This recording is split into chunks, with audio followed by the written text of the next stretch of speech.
بسم اللہ الرحمن الرحیم۔ مرنے کے بعد روح کیسے تڑپتی رہتی ہے۔ انسان اپنی زندگی میں بہت سے کام محض اپنی لذت یا خواہش کو پورا کرنے کے لیے کرتا ہے، جس کی وجہ سے یا تو اس کا پیسہ برباد ہوتا ہے یا صحت برباد ہوتی ہے۔ موت کو یاد رکھنے والے کی خواہشات کم ہوتی ہیں۔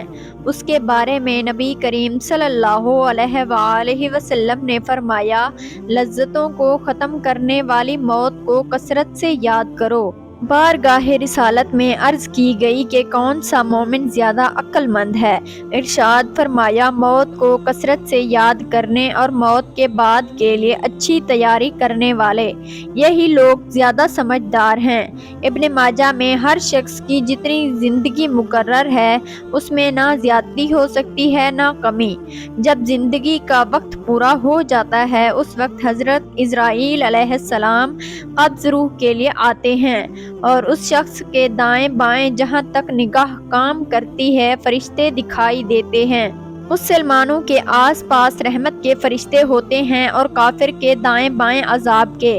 اس وقت ہر شخص پر اسلام کی حقانیت آفتاب سے زیادہ روشن ہو جاتی ہے، مگر اس وقت کا ایمان معتبر نہیں، اس لیے کہ حکم ایمان بالغیب کا ہے، اور اب غیب نہ رہا بلکہ یہ چیز مشاہدہ ہو گئی کہ مرنے کے بعد مسلمان کی روح حسب مرتبہ مختلف مقاموں میں رہتی ہے، بعض کی قبر میں، بعض کی چاہے زمزم شریف میں، بعض کی آسمان زمین کے درمیان، بعض کی پہلے دوسرے تیسرے ساتویں آسمان تک، اور بعض کی آسمانوں سے بھی بلند، اور بعض کی روحیں اور بعض کی اعلیٰ علین میں، مگر کہیں ہوں اپنے جسم سے ان کا تعلق بدستور رہتا ہے۔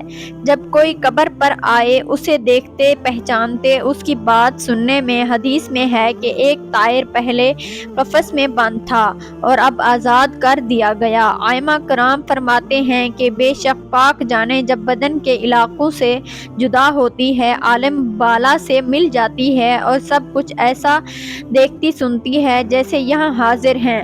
حدیث میں فرمایا کہ جب مسلمان مرتا ہے، اس کی راہ کھول دی جاتی ہے، جہاں چاہے جائے۔ مردہ کلام بھی کرتا ہے اور اس کے کلام کو جن اور انسانوں کے سوا تمام حیوانات وغیرہ سنتے بھی ہیں۔ جب مردے کو قبر میں دفن کرتے ہیں، اس وقت اس کو قبر دباتی ہے۔ اگر وہ مسلمان ہے تو اس کا دبانا ایسا ہوتا ہے کہ جیسے ماں پیار میں اپنے بچے کو زور سے چمٹا لیتی ہے، اور اگر کافر ہے تو اس کو اس زور سے دباتی ہے کہ ادھر کی پسلیاں ادھر اور ادھر کی پسلیاں ادھر ہو جاتی ہیں۔ جب دفن کرنے والے دفن کر کے وہاں سے چلے جاتے ہیں، جو ان کی جوتیوں کی آواز سنتا ہے، اس وقت اس کے پاس دو فرشتے اپنے دانتوں سے زمین چیرتے ہوئے آتے ہیں اور نہایت سختی کے ساتھ آواز میں سوال کرتے ہیں۔ پہلا سوال، تیرا رب کون ہے؟ دوسرا سوال، تیرا دین کیا ہے؟ تیسرا سوال، ان کے بارے میں تو کیا کہتا ہے؟ مسلمان ہے تو پہلے سوال کا جواب دے گا، میرا رب اللہ ہے، اور دوسرے کا جواب دے گا، میرا دین اسلام ہے۔ تیسرے سوال کا جواب دے گا، وہ تو رسول صلی اللہ علیہ وآلہ وسلم ہیں۔ اس وقت آسمان سے ایک منادی ندا کرے گا کہ میرے بندے نے سچ کہا، اس کے لیے جنت کا بچھونا بچھاؤ اور جنت کا لباس پہناؤ، اور اس کے لیے جنت کی طرف ایک دروازہ کھول دو، جنت کی نسیم اور خوشبو اس کے پاس آتی رہے گی، اور جہاں تک نگاہ پھیلے گی وہاں تک اس کی قبر کشادہ کر دی جائے گی، اور اس سے کہا جائے گا کہ تو سو جا۔ پہلے اس کے بائیں ہاتھ کی طرف جہنم کی کھڑکی کھولیں گے، جس سے جلن اور گرمی ہوگی اور سخت بدبو آئے گی، پھر بند کر دیں گے۔ اس کے بعد داہنی طرف سے جنت کی کھڑکی کھولیں گے اور اس سے کہا جائے گا کہ اگر تو ان سوالوں کے صحیح جواب نہ دیتا تو تیرے واسطے وہ تھی اور اب یہ ہے، تاکہ وہ اپنے رب کی نعمت کی قدر جانے کہ کیسی بلائیں عظیم سے بچا کر کیسی نعمت عظمیٰ عطا فرمائی، کہ اگر مردہ منکر ہے تو سب سوالوں کے جواب میں یہ کہے گا کہ افسوس، مجھے تو کچھ معلوم نہیں، میں لوگوں کو کہتے سنتا تھا، خود بھی کہتا تھا۔ اس وقت ایک پکارنے والا آسمان سے پکارے گا کہ یہ جھوٹا ہے، اس کے لیے آگ کا بچھونا بچھاؤ اور آگ کا لباس پہناؤ، اور جہنم کی طرف ایک دروازہ کھول دو۔ اس کی گرمی اور لپٹ کر اس کو پہنچے گی، اور اس پر عذاب دینے کے لیے 2 فرشتے مقرر ہوں گے جو اندھے اور بہرے ہوں گے۔ اس کے ساتھ لوہے کا زرد ہوگا کہ پہاڑ پر اگر مارا جائے تو خاک ہو جائے۔ اس ہتھوڑے سے اس کو مارتے رہیں گے، سانپ اور بچھو اسے عذاب پہنچاتے رہیں گے۔ اعمال اپنی مناسب شکل پر متشکل ہو کر کتا یا بھیڑیا اور شکل کے بن کر اس کو عذاب پہنچائیں گے، اور نیکیوں کے اعمال حسنہ مقبول محبوب صورت پر متشکل ہو کر انس دیں گے۔ نبی کریم صلی اللہ علیہ وآلہ وسلم نے فرمایا کہ موت کو کثرت سے یاد کیا کرو، کیونکہ وہ گناہوں کو زائل کرتی ہے اور دنیا سے بے رغبتی پیدا کرتی ہے۔ سیدنا حسن بصری رحمۃ اللہ فرماتے ہیں کہ جس نے موت کی یاد دل میں بسا لی تو دنیا کی ساری مصیبتیں اس پر آسان ہو جائیں گی۔ ایک خاتون نے ام المؤمنین حضرت عائشہ صدیقہ رضی اللہ تعالی عنہا کی بارگاہ میں دل کی سختی کی شکایت کی تو آپ نے فرمایا، موت کو کثرت سے یاد کرو، تمہارا دل نرم ہو جائے گا۔ حضور صلی اللہ علیہ وآلہ وسلم نے فرمایا کہ موت کے بعد روح کیسے پکارتی ہے۔ میت کو سب سے زیادہ درد کب ہوتا ہے؟ مرنے کے بعد کا منظر کیسا ہوتا ہے؟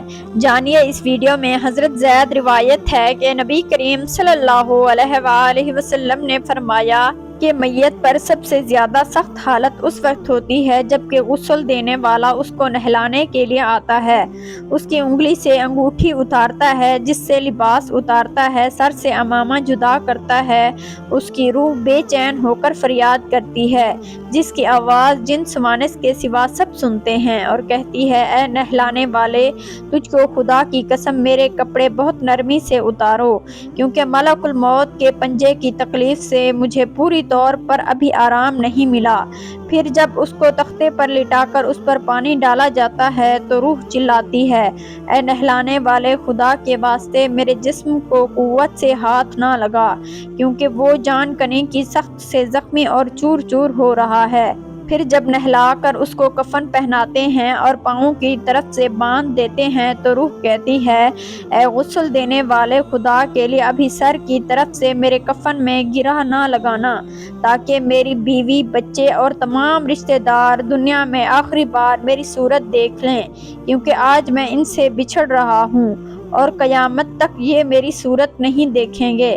پھر جب اس کا جنازہ تیار کر کے گھر سے باہر نکالا جاتا ہے تو روح پکارتی ہے، اے جنازہ اٹھانے والو، خدا کے واسطے ابھی جلدی نہ کرنا، تاکہ میں اپنے بال بچوں اور عزیز و اقارب سے رخصت ہو لوں۔ اے جنازہ اٹھانے والو، میں اپنی اولاد کو آج یتیم اور بیوی کو بیوہ چھوڑتے جا رہا ہوں، خدا کے لیے میرے بعد ان کو تکلیف نہ دینا، میں اپنا گھر اور مال اسباب دوسروں کے لیے چھوڑتے جا رہا ہوں، اب یہاں کبھی واپس نہیں آؤں گا اور قیامت تک کسی کی صورت نہیں دیکھوں گا۔ جب جنازہ اٹھا کر لے چلتے ہیں تو میت کہتی ہے، اے میرے بھائیو، میں نے آج تک جو کچھ مال اسباب جمع کیا تھا وہ صرف وارثوں کے لیے تھا، آج ان سے کوئی میرے گناہوں کا ذرا سا بوجھ بھی نہیں اٹھا سکتا، ہر چیز کا حساب مجھ سے لیا جائے گا اور میرے وارث کھائیں گے اور اڑائیں گے۔ پھر جب نماز جنازہ کے بعد دفن سے پہلے کچھ لوگ اپنے اپنے گھر جانے لگتے ہیں تو میت کہتی ہے، اے میرے بھائیو، خدا کے واسطے ابھی سے ایسا ظلم نہ کرو، مرنے والا تم سے مانوس تھا اور تم دفن سے پہلے لوٹے جاتے ہو۔ پھر جب اسے قبر میں اتارتے ہیں تو میت کہتی ہے، اے میرے وارثو اور ترکہ پانے والوں، میں نے جو کچھ مال جمع کیا تھا وہ سب تمہارے لیے چھوڑا، خدا کے لیے تم مجھ کو دعائے خیر اور فاتحہ سے بھلا نہ دینا۔ بزرگوں کا قول ہے کہ آخرت کی منزلوں سے پہلی منزل قبر ہے، اگر اس منزل میں نجات پائی تو اس کے بعد کی منزلیں سب آسان ہیں، اور اگر یہاں عذاب میں مبتلا ہوا تو آگے چل کر اس سے زیادہ سختی ہوگی۔ حدیث شریف میں ہے کہ مردہ قبر میں ایسا ہے جیسے کوئی شخص پانی میں ڈوب رہا ہو اور مدد کے لیے فریاد کرتا ہو۔ مردہ ہر وقت اپنے ماں باپ، بہن بھائی یا اولاد اور دوست وغیرہ ایسے پسماندگان سے دعائے خیر اور فاتحہ کا منتظر رہتا ہے۔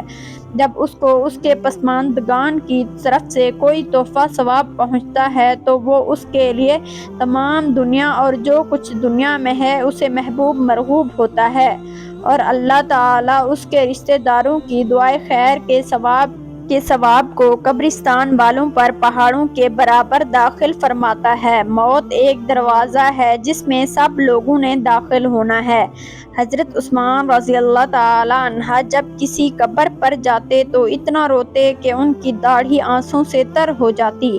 آپ سے پوچھا گیا، آپ جنت جہنم کا تذکرہ کرتے ہیں تو نہیں روتے مگر قبر دیکھ کر روتے ہیں؟ کہنے لگے کہ رسول صلی اللہ علیہ وآلہ وسلم نے فرمایا کہ قبر آخرت کی پہلی منزل ہے، لہٰذا اگر مرنے والا اس سے نجات پائے تو بعد کے مناظر اس سے کہیں زیادہ آسان ہیں، اور اگر اس کی تکلیف سے نجات نہ پائے تو بعد کے مراحل اس سے بہت زیادہ سخت ہیں۔ اور فرمایا کہ رسول صلی اللہ علیہ وآلہ وسلم کا ارشاد ہے کہ میں نے کبھی کوئی منظر نہیں دیکھا مگر قبر اس سے زیادہ سخت ہے کہ ہمارے لیے ان قبروں میں عبرت نہیں ہے۔ دیکھیے، مالدار، فقیر، طاقتور اور کمزور دنیا میں لوٹنے کی خواہش رکھتے ہیں، مال جمع کرنے اور محل بنانے کے لیے نہیں بلکہ اس لیے کہ کاش ہمیں ایک نماز پڑھنے کی مہلت مل جائے، کاش ہمیں ایک دفعہ سبحان اللہ کہنے کی فرصت دے دی جائے، لیکن اب ناممکن ہے۔ اب اعمال نامے لپیٹ دیے گئے ہیں، روح جسم سے نکال لی گئی ہے، زندگی کی مہلت ختم ہے، اب ہر میت اپنے عمل کی مرہون ہو کر قبر میں پڑی ہے۔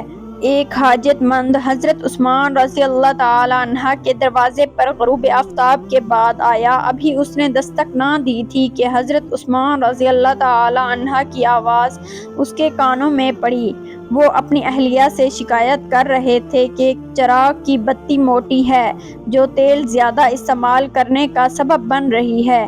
حاجت مند نے جو سنا تو وہ سوچتا ہی رہ گیا کہ وہ ایسے شخص سے حاجت پوری کرنے کی کیا توقع کرے جو تیل کے معمول سے زیادہ خرچ پر اپنی بیوی کو سرزنش کر رہا ہے۔ اس نے ارادہ کیا کہ حاجت بیان کر کے دیکھوں، شاید میری کچھ امداد کر ہی دیں۔